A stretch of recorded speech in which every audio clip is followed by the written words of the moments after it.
बड़ी खबर आ रही है, सुरक्षा औरंगजेब की की मांग कब्र की सुरक्षा बढ़ा दी गई है। 24 घंटे सुरक्षा बलों की निगरानी में अब ये कब्र आ चुका है। डीएम ने किया है औरंगजेब की कब्र का निरीक्षण। बड़े अफसरों ने सुरक्षा को लेकर बाकायदा दिशा निर्देश दिए हैं। खुद सीएम फडणवीस ने सुरक्षा का आश्वासन दिया है। विशाल करोले हमारे संवाददाता इस वक्त जुड़ चुके हैं। विशाल, कैसी है वहां पर सुरक्षा व्यवस्था? औरंगजेब की कब्र के आसपास बताया जा रहा है कि 4 लेयर सिक्योरिटी है वहां पर। 4 स्तर में सिक्योरिटी को वहां पर बांटा गया है। जब से औरंगजेब की कब्र को लेकर विवाद गहराया है, उसके बाद से ही यहां पर सुरक्षा व्यवस्था बढ़ा दी गई थी और अब इससे बढ़ा करके 4 लेयर की सुरक्षा कर दी गई। खुद सीएम ने आश्वासन दिया सुरक्षा का। और इसी औरंगजेब की कब्र को लेकर पूरा बवाल हुआ और जिसकी हिंसा हमने देखी नागपुर में। ले चलेंगे और बताएंगे कि किस तरह सुरक्षा के इंतजाम यहाँ किए गए हैं। देखिए, एक सिक्योरिटी गार्ड यहाँ लगा हुआ है जो अंदर जाने वाले हर एक आदमी से पूछताछ करता है, कहाँ से आए, क्या कर रहे हो। यहाँ एक सीसीटीवी कैमरा लगा हुआ है। जो भी कोई अंदर आता है इस सीसीटीवी कैमरे में कैद होता है। यानी जितने पर्यटक यहाँ आए, जो कुछ लोग आते हैं, वो भी इस सीसीटीवी कैमरा में कैद हो रहे हैं। और देखिए, ये जो है ये मुख्य दरवाज़ा है औरंगजेब की कब्र का। ऊपर लिखा हुआ है मज़ार मुगल सम्राट शहंशाह हज़रत औरंगजेब आलमगीर। यहाँ से अंदर जाने को आपको अभी आधार कार्ड दिखाना पड़ेगा। जो भी कोई अंदर जाता है उसका नाम पता भी अभी पूछ लिया जाता है और वो रजिस्टर में दर्ज किया जाता है।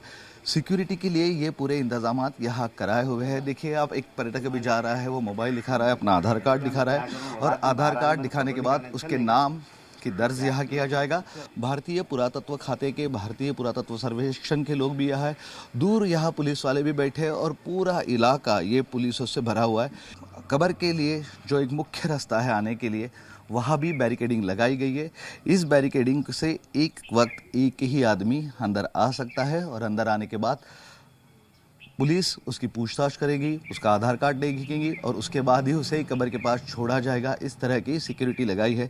मैंने आपको बताया जैसे अंदर 4 सीसीटीवी है, बाहर भी 4 से 5 सीसीटीवी रास्तों पे लगाए गए हैं। ये जो सब चल रही है राजनीति, क्या कहना चाहोगे? नहीं, ये तो गलत है। जो राजनीति चल रही है गलत है ये। अच्छा, कोई बोलता है कब्र उखाड़ के फेंक दो, कब्र की जरूरत नहीं है। नहीं, है जरूरत है कैसी? ये सब गलत बात है, ये गलत बात है। हाँ, ये सियासत। और देखिए, औरंगजेब की कब्र की जो सुरक्षा बढ़ाई गई है वो 4 स्तरीय सुरक्षा व्यवस्था है। पहला चक्र, इसमें होमगार्ड के 20 जवान है। इसमें दूसरे चक्र में स्थानीय पुलिस के 30 जवान इसमें शामिल है। तीसरा जो चक्र है वो महाराष्ट्र रिजर्व पुलिस बल का है, जिसमें 50 जवानों की कंपनी वहां पर तैनात है। चौथा चक्र एएसआई कर्मी कब्र के पास निगरानी कर रहे हैं। ये है 4 स्तरीय ये सुरक्षा चक्र है जो कि औरंगजेब की कब्र के आसपास है। मैं सीधे रुक करता हूं संभाजी नगर का। हमारे साथ विशाल भी जुड़ चुके हैं। विशाल, आपकी रिपोर्ट हमने देखी। पहले भी सुरक्षा व्यवस्था थी, अब कितनी बढ़ा दी गई है? 4 स्तरीय कर दी गई है। जी बिल्कुल, पहले भी सुरक्षा व्यवस्था लेकिन अभी इसमें इजाफा कर दिया है। जिस तरह औरंगजेब की कब्र उखाड़ फेंकने की मांग हो रही है, उसके बाद अभी यहाँ सिक्योरिटी चाक चौबंद कर रखी है। पहले सिर्फ 3 से 4 गाड़ी आते हैं और एएसआई के कुछ लोग रहते थे, लेकिन अभी इस गेट, ये जो मुख्य गेट है, इस मुख्य गेट के अंदर जाते ही आपको पुलिस मिलेगी, होमगार्ड्स मिलेंगे और यही नहीं तो एएसआई के जवान भी मिलेंगे। और फिलहाल अंदर आने के लिए सबको मना करके रखा है। तो मेरे पीछे मैं दिखाना चाहता हूँ कि वहाँ एक बैरिकेड्स लगाई है। पूरा रास्ता खुला था। ये बैरिकेड से एक वक्त एक ही आदमी अंदर आ जा सकता है और वो भी उसे आधार कार्ड दिखा के अंदर आना पड़ता है। और इस गेट के बाहर दोनों तरफ पुलिस है, स्थानीय पुलिस है और एसआरपीएफ की एक पूरी प्लेटून है। दंगा काबू पथक भी यहाँ लगाया गया है। लगभग 100 से ज़्यादा पुलिसकर्मी इस तरह अभी यहाँ सुरक्षा के लिए लगाए गए।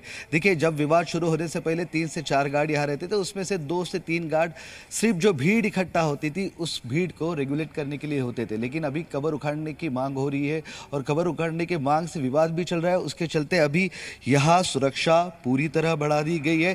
यहाँ तक कि यहाँ 10 से 12 सीसीटीवी लगा दिए गए। यहाँ ड्रोन की उड़ान को अभी प्रतिबंध कर दिया है और इस इलाके में जो भी कोई आता है उसे अपनी शिनाख्त करनी पड़ती है। जी तो विशाल, इतनी सुरक्षा व्यवस्था के बाद भी वहां पर पर्यटक पहुंच रहे हैं। हर लेयर पर उनको पहले आइडेंटिटी दिखानी पड़ती होगी उनको। देखिए पर्यटक की तो संख्या पूरी तरह कम हो गई। मैं दिखा रहा हूँ कि कब्र के बाहर ये एक छोटा सा मार्केट है और ये मार्केट पूरी तरह बंद है। इक्का दुक्का दुकानें खुली है। पर्यटक का आना पूरी तरह कम हो गया है। दिन में 1 से 2 पर्यटक यहाँ आ रहे हैं। जब से कब्र का ये विवाद शुरू हो रहा है ये पूरी जगह में सन्नाटा फैल गया। रास्ते सुनसान है, यहाँ तक कि कब्र के बाहर का ये एरिया भी सुनसान है और दुकानें भी पूरी तरह बंद पड़ी हुई दिख रही है। इसलिए इक्का दिक्का जो भी कोई पर्यटक आता है उससे भी इंक्वायरी होती है और उसको आधार कार्ड दिखा के ही अंदर जाना पड़ता है। इस तरह का माहौल फिलहाल कब्र के परिसर में। बिल्कुल विशाल आप